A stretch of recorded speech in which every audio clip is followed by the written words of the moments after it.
अस्सलाम वालेकुम। आज हम जो है वो एक न्यू बैक्टीरिया स्टार्ट कर रहे हैं फ्रॉम द स्टेफेलोकोकस सीरीज़, ठीक है, जिसमें हम लोग जो है पहले दो बैक्टीरिया जो है वो कर चुके हैं, जिसमें स्टेफेलोकोकस ऑरियस था और स्टेफेलोकोकस एपिडर्मिडिस था। अब हमने जो है वो तीसरा बैक्टीरिया करना है जो कि है सेप्रोफाइटिकस, ठीक है। इसको हम लोग पहले जो है वो नाम से ही देख लेते हैं कि स्टेफेलोकोकस का मतलब होता है वो बैक्टीरिया जो कि ग्रेप लाइक क्लस्टर्स की फॉर्म में ग्रो करते हैं।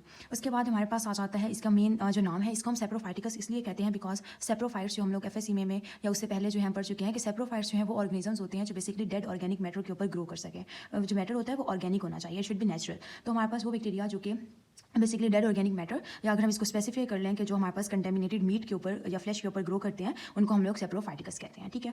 अब उसके बाद हम इनके मेन फीचर्स की तरफ जाते हैं। इसके मेन फीचर्स के लिए हमारे पास जो डायग्राम है, ठीक है, वो आपको हमने ये सेम डायग्राम यूज़ करनी है जो कि हमने एपिडर्मिडिस के लिए भी यूज़ की थी, ठीक है। एपिडर्मिडिस के लिए हमने बिल्कुल जो जनरल फीचर्स थे वो पूरे बैकग्राउंड से देखे थे कि जो बैकग्राउंड था वो जनरल फीचर्स को बता रहा था। फिर उसके बाद हम लोग जो प्लम्बर है, ठीक है, ये हमारे पास एपिडर्मिडिस जो है उसके बिल्कुल स्पेसिफिक वाले जो फीचर्स थे उनको शो कर रहा था, ठीक है, खासतौर पर पैथोजेनेसिस वगैरह को। अब हम लोगों ने जो है इस फीमेल की तरफ चले जाना है। जो फीमेल यहाँ पे है ये हमारे पास सेप्रोफाइटिकस के बहुत ही स्पेसिफिक फीचर्स जो है उनको सिंबलाइज करेगी। अब सबसे पहले हम इसके जनरल फीचर्स जो है वो जल्दी जल्दी से देख लेते हैं। अगर आपने जो है पिछली दो वीडियोस नहीं देखी ऑरियस की और एपिडर्मिडिस की, ठीक है, तो उनको आप देखें ताकि आपको जो है वो अच्छे तरीके से समझ आ जाए, क्योंकि कुछ चीज़ें जो है वो कोरिलेट हो रही हैं। अब हमने क्या करना है कि हम लोग इसको थोड़ा सा रिवाइज कर लेते हैं कि पहले तो इसका जो पर्पल बैकग्राउंड है, ठीक है, वो इस चीज़ को शो कर रहा है कि ये बैक्टीरिया जो है ये ग्राम पॉजिटिव है, यानी कि ये हमारे पास अगर हम इसकी ग्राम स्ट्रेनिंग करें तो ये वायलेट कलर देता है। इसकी कॉलोनीज जो है उनका कलर वायलेट होता है। फिर उसके बाद यहाँ पे हमें जो है वो 3 एंजाइम्स जो है वो नजर आ रहे हैं, ठीक है। इसमें पहला जो है वो कैट है। कैट जो है वो कैटलिस्ट जो है इसको सिंबलाइज करती है। जो कैटलिस्ट होती है वो बेसिकली हमारे पास एक एंजाइम है जो कि जब न्यूट्रोफिल्स होते हैं, जब बैक्टीरिया एंटर करता है तो न्यूट्रोफिल्स जो होते हैं वो हमारे पास हाइड्रोजन पेरोक्साइड प्रोड्यूस करती हैं, और हाइड्रोजन पेरोक्साइड जो है वो बेसिकली किलिंग के लिए होती है फॉर द बैक्टीरिया।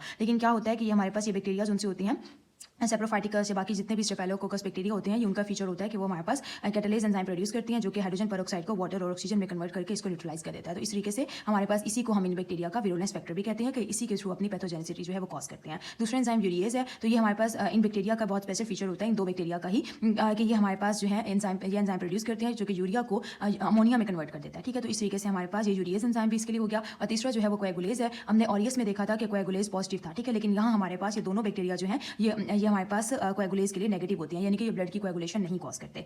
फिर उसके बाद आ जाते हैं हमारे पास इसके बहुत ही स्पेसिफिक फीचर्स, ठीक है, जो कि हमें यहाँ से जो है इस डायग्राम से पता चलेंगे, ठीक है।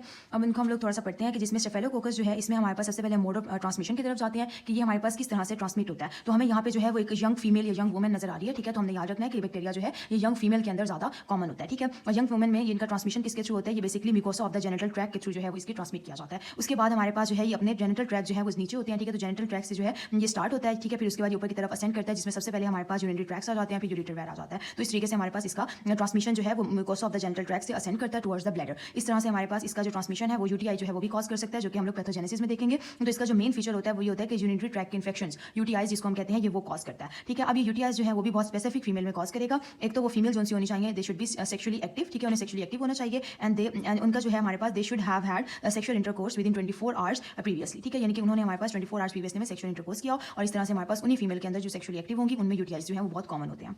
उसके बाद हमारे पास यूटीआई के लिए हमारे काफ़ी सारे बैक्टीरिया होते हैं जो यूटीआई कॉज कर सकते हैं, ये सिंगल बैक्टीरिया नहीं है। इसमें हमारे पास जो बहुत ही एक फेमस सा नेम है वो है इकोलाई का, ठीक है। इकोलाई जो बैक्टीरिया होता है वो हमारे पास सबसे कॉमन कॉज होती है यूटीआईज की, ठीक है। और उसके बाद हमारे पास जो सेकंड मोस्ट कॉमन कॉज होती है वो हमारे पास सेप्रोफाइटिकस होता है, ठीक है। उसके बाद हम इसके डायग्नोसिस की तरफ चले जाते हैं। तो इसकी डायग्नोसिस जो है वो ऑलमोस्ट सेम है जो हमारे पास स्टेफिलोकोकस एपिडर्मिडिस की थी। एक तो इसकी कॉलोनीज जो होती हैं वो व्हाइट होती हैं बिकॉज इनके अंदर स्टेफिलोजेंथिन पिगमेंट नहीं होता, ठीक है। उसके बाद हमारे पास इसमें याद रखना है कि जो मेन इसके अंदर डायग्नोस्टिक जो है वो फीचर है वो ये है कि ये हमारे पास नोवाबायोसिन जो है इससे रेजिस्टेंट होता है। यहाँ पे डायग्राम के अंदर नजर आ रहा है कि इसकी जो वुमेन है इसका बेली बटन एक्सपोज नहीं है, जबकि हमारे पास जो प्लम्बर है इसका बेली बटन एक्सपोज है, यानी कि ये हमारे पास नोवाबायोसिन, ठीक है, नोवाबायोसिन नेवल से आप याद रख सकते हैं, नेवल बेली बटन।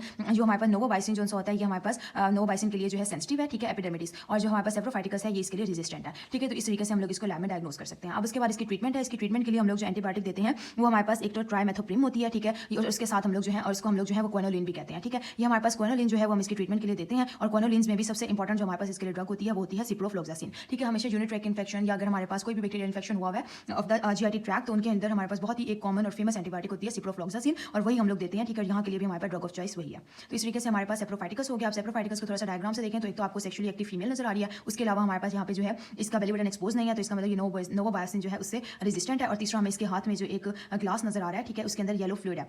ये जो येलो फ्लूइड है ये यूरिन को सिम्बलाइज कर रहा है, और इसकी हमारे पास जो शेप है वो ब्लैडर वाली शेप है, और इसके अंदर 2 यूरेटर्स ओपन कर रहे हैं। तो इस तरीके से हमारे पास जो है ये पूरा जो ग्लास है ये हमारे पास यूरिनरी ट्रैक्ट इन्फेक्शन जो है ये इसको सिम्बलाइज कर रहा है, ठीक है। तो इस तरीके से हमारे पास इसके मेन जो फीचर्स थे वो 3 थे, और वो हमारे पास इस डायग्राम से भी हो गए हैं। Thank you.